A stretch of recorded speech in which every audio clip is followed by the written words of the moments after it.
మరొకసారి మా వరంగల్ జిల్లా నర్సంపేట పాకాల రోడ్లో ఒడ్డెర ఓబన్న విగ్రహానికి 139వ జయంతి వేడుకలు ఘనంగా నిర్వహించారు. వరంగల్ ఓబీసీ చైర్మన్ ఓర్సు తిరుపతి ఆధ్వర్యంలో జరిగిన ఈ కార్యక్రమానికి ముఖ్య అతిథిగా ఎమ్మెల్సీ కోదండరాం పాల్గొని విగ్రహానికి పూలమాలలు అర్పించి నివాళులర్పించారు. ఆయన ఒడ్డెర కులాలకు చేసిన త్యాగాలు, సమాజ సేవలు చిరస్మరణీయమన్నారు. ఈ కార్యక్రమంలో స్థానిక నాయకులు, మాజీ కౌన్సిలర్లు, జాతీయ మరియు రాష్ట్ర స్థాయి నాయకులు పాల్గొన్నారు.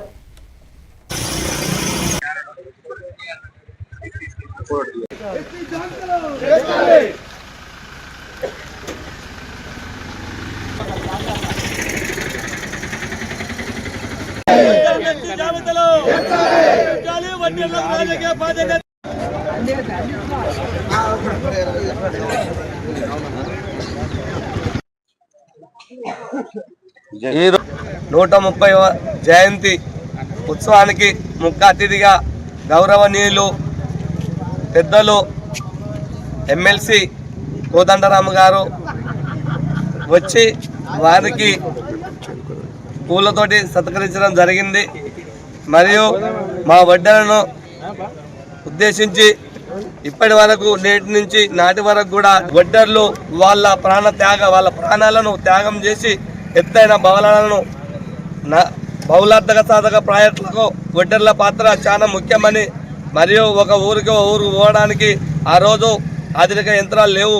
వడ్డర్లే ఎక్కడ రోడ్డు పడితే అక్కడ గుడాలు వేసుకొని ఉండి మట్టి కందకాలు తీసి మట్టి పోసి బండ కొట్టి మరి బర్మలు పేలి ప్రాణాలు పోతున్న దేశ సేవ కోసం వాళ్ళు పనిచేసినారు. అట్లాంటి వడ్డర్లకు ఈ తెలంగాణ రాష్ట్రంలో మరి గుర్తింపు లేదు. వారి వడ్డర కులానికి ఎలాంటి అభివృద్ధి పథకాలు లేవు కనుక వడ్డర్లు ఇప్పటికి కూడా అజ్ఞాతవాసంలో ఉన్నారు. కనుక ఈ వడ్డర్ల గురించి చట్టసభలలో మాట్లాడి వడ్డర్లకు అన్ని విధాలుగా హక్కులు కల్పించే విధంగా మరియు వడ్డర్లను ఎస్టీ జాబితాలో చేర్చడానికి కృషి చేస్తానని వారు మా వడ్డర్లకు మాట ఇవ్వడం జరిగింది. వారి ఒక పోరాట యోధుడు ఆయన. ఉయ్యాల నరసింహారెడ్డితో పాటు కలిసి బ్రిటిష్ వాళ్ళని గడగడలాడించినటువంటి వ్యక్తి ఆయన. అప్పుడు సైన్యాధ్యక్షుడిగా పనిచేసింది. అంత మాత్రమే కాదు, ఆ వడ్డర్లందరినీ ఐక్యం చేసి ఆ జాతిని అభివృద్ధి పథంలో ముందుకు తీసుకువెళ్ళటానికి కృషి చేసినటువంటి వాడు. అట్లాంటి వ్యక్తి ఇవాళ జన్మదినం సందర్భంగా ఎవరైనా ఆయనను స్ఫూర్తిగా ఆయన వేసిన తొవ్వలోనే ముందుకు సాగి అభివృద్ధి చెందాలని కోరుకుంటారు. ఇలా వడ్డర్లు కోరుకునేది ఏమంటే ఈ దేశంలో ఏ భవన నిర్మాణం జరిగినా, ప్రాజెక్టు నిర్మాణం జరిగినా మా పాత్ర ఉంది.